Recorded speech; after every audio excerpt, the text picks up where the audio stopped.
Joydeb Mondal, what is this? তোমার 15 লাখ টাকার business এখন এখানে বাকি। আজকের মধ্যে তুমি আমাকে 15 লাখ টাকার বিজনেস করিয়ে দেবে। কোম্পানি তোমাকে চাকরিতে রেখেছে যাতে তুমি কোম্পানির অ্যাসেট হতে পারো, লাইবিলিটি নয়। You are a liability, useless rusk. Boss পুরো লিপে দিয়েছে আজকে। কারোর সাথে মুখ দেখে কথাই বলতে পারবে না।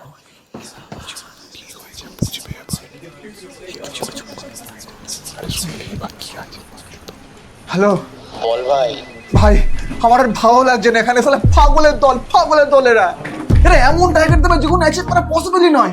আর তার উপর অ্যাচিভ করতে না পারলে সালা রোজ জানোয়ারের মতন ব্যবহার করবে। আমার এখানে দম বন্ধ হয়ে আসছে ভাই। মাত্র 15,000 টাকা স্যালারির জন্য দিনের পর দিন এখানে পড়ে আছিস। এই জবটা ছাড় এবার। ভাই আমি ছাড়তে পারবো না, আমার ইএমআই রয়েছে বাড়িতে, টিভি, ফ্রিজ, এসি, সোফা, তারপর মায়ের মেডিসিন চলছে। আমার তো পার্সোনাল সেভিংসও রয়েছে। বল না। আচ্ছা একটা কথা বলতো, তোর মান সম্মান বলে কোনো জিনিস রয়েছে? চড়া, আমার অনেক কাজ আছে। একটা কথা বলতো, তোর মান সম্মান বলে কোনো জিনিস রয়েছে? তুই বিজয় না? আমার সাথে গ্রাজুয়েশন পাস করলি? হ্যাঁ, ভালো আছিস? তুই এখানে কি করছিস? লেবারের কাজ করছিস কেন? আসলে গ্রাজুয়েশনের পর না আমার বাবা মারা যান, আর আমার তো তাড়াতাড়ি বিয়ে হয়ে যায়, তো সংসারের একটা চাপ থাকে। আর আমি গ্রাজুয়েশনের পর আর বসে থাকতে পারিনি ভাই চাকরির জন্য।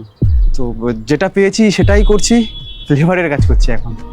একটা কথা বলতো, তোর মান সম্মান বলে কোনো জিনিস রয়েছে? না মানে তুই আমার সাথে গ্রাজুয়েশন পাস করলি, তুই আজকে লেবারের কাজ করছিস? এরকম নিচু কাজ করছিস তুই? তার উপর বাবা একজন টিচার ছিলেন না?